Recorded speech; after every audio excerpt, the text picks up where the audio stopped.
بسم اللہ الرحمن الرحیم۔ السلام علیکم ورحمۃ اللہ وبرکاتہ۔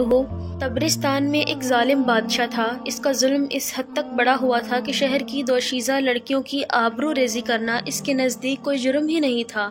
ایک مرتبہ کا واقعہ ہے کہ ایک بوڑھی عورت آہوزاری کرتی ہوئی حضرت شیخ ابو سعید کاک صاحب رضی اللہ تعالیٰ عنہ کے پاس آئی اور بولی، حضور میری مدد کیجیے، ظالم بادشاہ نے کہلوایا ہے کہ وہ آج میری بیٹی کی عصمت تار تار کرنے والا ہے۔ یہ منحوس خبر سن کر میں آپ کے پاس دوڑے ہوئے آئی ہوں کہ شاید آپ کی دعا سے اس مصیبت کو دور کیا جا سکے۔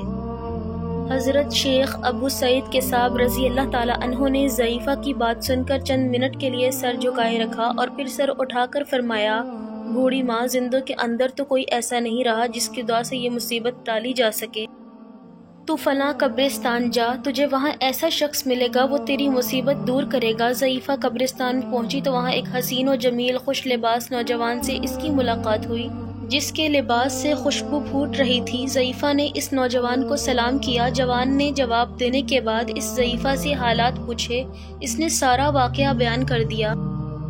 نوجوان نے سننے کے بعد اس سے کہا، تو پھر حضرت ابو سعید کی خدمت میں جا اور ان سے دعا کے لیے کہہ، اللہ تبارک تعالیٰ ان کی دعا کو قبول فرمائے گا۔ ضعیفہ نے غصے سے کہا کہ زندہ مجھے مردوں کے یہاں پہنچتا ہے اور مردہ زندوں کے پاس واپس کر دیتا ہے، اور میری مصیبت کوئی نہیں ٹالتا، اب میں کہاں جاؤں؟ اس نوجوان نے پھر بوڑھی سے کہا، تو شیخ ابو سعید رضی اللہ تعالیٰ عنہ کے پاس جا، ان کی دعا سے تیرا مقصد پورا ہوگا۔ ضعیفہ پھر حضرت شیخ ابو سعید کے پاس آئی اور پورا قصہ بیان کر دیا۔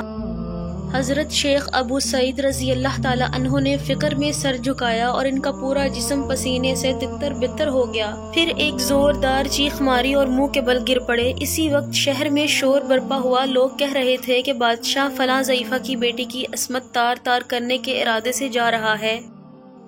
پر ہوا یوں کہ راستے میں اس کے گھوڑے نے ٹھوکر کھائی اور وہ گھوڑے سے گرا تو اس کی گردن ٹوٹ گئی اور مر گیا۔ اس طرح حضرت شیخ کی دعا سے اہل شہر سے یہ مصیبت دور ہو گئی۔ پھر لوگوں نے حضرت شیخ سے پوچھا کہ آپ نے بوڑھی کو قبرستان کیوں بھیجا؟ آپ نے پہلے ہی دعا کیوں نہ کی؟